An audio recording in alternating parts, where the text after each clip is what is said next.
Hi, I'm Racquel Moses, and I'm here today to tell you a little bit about why the Caribbean Climate Smart Accelerator went to COP26 and what we hoped to achieve, and a little bit about what we actually achieved. So, we went there with four simple objectives. The first one is to advocate for greater climate action versus climate commitments. We are delighted by the number of commitments that are being made, but unless those commitments aren't followed by deliberate climate action, then we won't have a solution to this problem.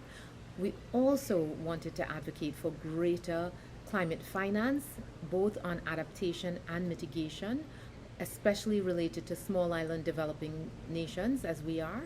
And so we were hopeful to get greater commitments for those kinds of uh, innovative financing solutions to the region.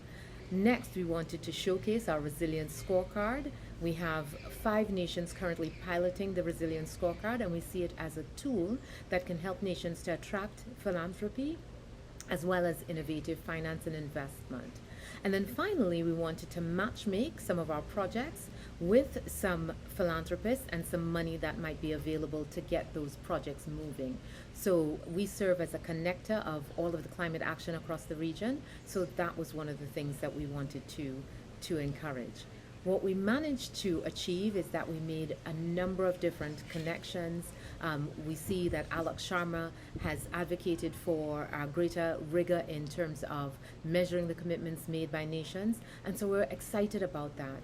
And while we didn't manage as a globe to close the gap to be able to guarantee 1.5 degrees Celsius and no more, we know that the activists and the private sector are now determined and committed to going the last mile to close that gap.